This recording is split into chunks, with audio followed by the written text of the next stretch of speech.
YouTube? How you doing? How you doing? Check this out. Before we get started, because I'm going to talk about the black Democrat supporters and these Pan-Africans and how they jealous of foundational black Americans on this land right now. They is totally jealous.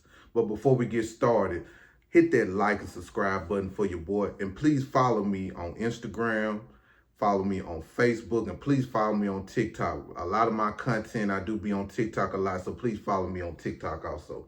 But anyway, let's get it started. Have y'all been noticing a lot of these black Democrat supporters been crashing out? Now, I know we have a lot of people that have been talking about how the Democratic Party or the supporters been crashing out, saying that FBA is anti-black. We have white supremacists talking points. They even compare us to white supremacists. That's what they doing now. They comparing us to white supremacists because we just don't want to lay down for anything. And we won't lay down just because you preaching immigrants. You know what I'm saying? See, they think our talking points come from white people, but it's not. None of the stuff that we talk about comes from white people. All the talking points it comes from real life experiences dealing with these immigrant groups that come over here. That goes for the Mexican, that goes for the Chinese, that goes for the African, that goes for the Caribbean. But they mainly talk about how we come at the Caribbeans and the Africans. And they always say, well, they still black, they still melanated people, they still our brothers and sisters. Well, they not my brothers and sisters at all. These people come over here just like everybody said. They come over here with anti-black hatred towards us. And these Democrat supporters expect us just to roll the red carpet out for them, let them come over here and wipe out everything that our ancestors and what we're working to get back also. They want us to do that. They want us to just blindly vote so the immigrants can water down our vote, so the immigrants can take the resources out of our communities, so they can do all those things. And that's just something that we're not going to do. We're just not going to do that no more. See, the problem with the Democratic Party and its supporters is they not used to this new wave of thinking of black people right now. So there's a new wave and a new clique of black people that just ready. Let me not say ready, but there's a new wave of black people that just more politically smarter than they was decades ago. You know, you've seen a lot of black people voting for policies, voting for tangibles, voting for things that just make sense instead of just voting blue no matter who. Because voting blue no matter who has destroyed us as black people. Has destroyed us as black people. And I'm so thankful that us as black Americans, we getting away from that. We really getting away from that right now. I think that's a good thing. Just like you see a lot of black Americans getting away from the church. For about a decade ago, I know there's a lot of people, especially black people, black Americans, stepping away from the church because we saw how the church was, you know, it just wasn't the same no more when we was coming up. You know what I'm saying? I remember going to church back when I was younger. And some churches, let me say this, some churches still have food pantries. Some churches still have all these things they still doing for the community, don't get me wrong. But once we start seeing the pastor flying private jets, maybe forget flying, but owning private jets, coming to the church with all this money, coming to the church riding cleaner than all of us, and we struggling, but they get on a pew pit and say, hey, we can give more. Why y'all giving $1? Give me $5, give me $10. You get what I'm saying? And I think a lot of black people caught on to that and just not fucking with the church no more. They not messing with the church anymore. And I think that's a positive thing for us as black people, you know. So I think what the Democratic Party is facing right now is common sense. See, they not used to us having common sense when it comes to politics.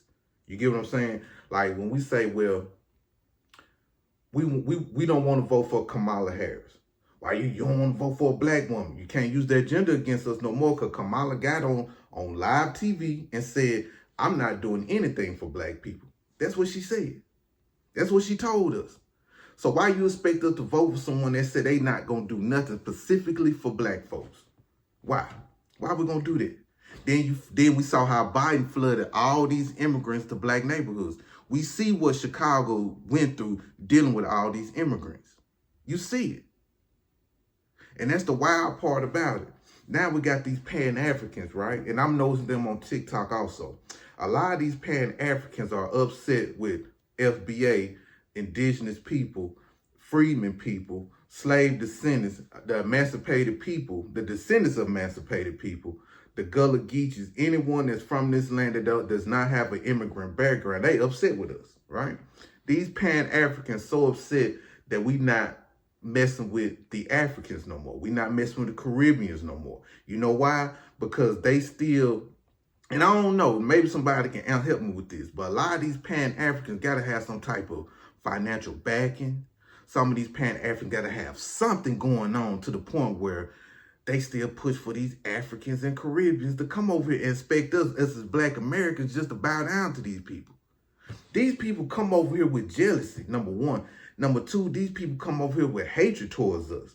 Number three, they come over here to try to take over, to get in our politics, undermine everything we have. There is no, I'm about to cuss.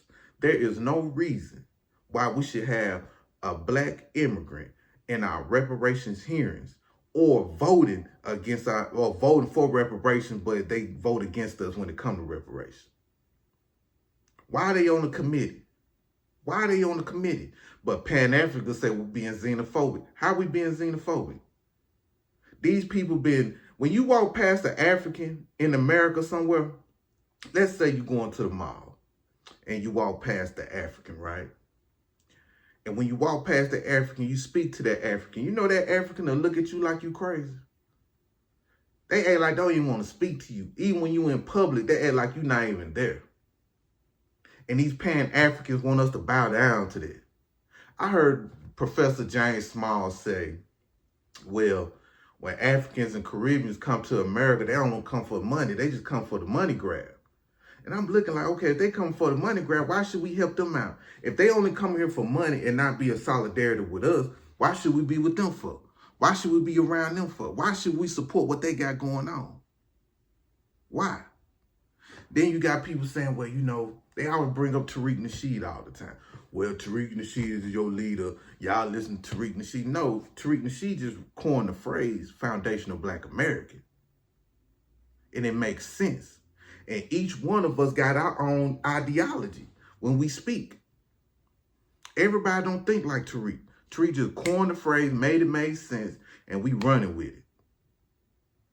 Because we want to set parameters from Mexicans, from Asians, from Africans, from Caribbeans, from any immigrant group that come over here. Because we not immigrants. We're indigenous to this land. There's only a few Africans that came over here.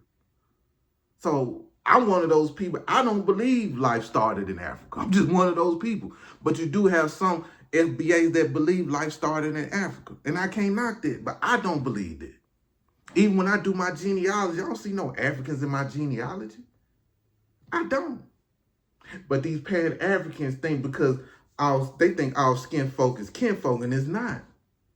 And the thing about these Pan-Africans, they never talk about what these Africans and Caribbeans say. They always talk about what we say back to them. I never seen a Pan-African check an African in my life. Never. They let these Africans say the most foulest things to us, especially on TikTok. Please follow me on TikTok. But especially on TikTok, they say the most foulest things to us on TikTok, but when we fire back, we xenophobic. We this, we that. We this, we that. And that's why I mean, man, like, this is a new day and age. This is a new day and age, a new era. And we're going to be all right, Black people. We're going to be all right, man. Do not let these folks send these scare texts, make you feel bad, make you feel sad about these folks in Africa. There's nothing about them Africans I feel sorry for. They the majority and getting dominated by the minority. And we the minority in this country, and we living better than them. They always want to give credit. Well, the white man did this for you. The white man did that for you. The white man ain't got nothing to do with this. Y'all the majority over there. Y'all can't do nothing. Y'all got the resources right under y'all flip-flops, and y'all don't do shit. But anyway, I'm back. I'm going to start making content, start making videos. Just get to the flow of things. But make sure y'all follow me, man. Once again, make sure y'all follow me on TikTok as Brian Jehovah. Same name spelled on here. On Facebook as Brian Jehovah.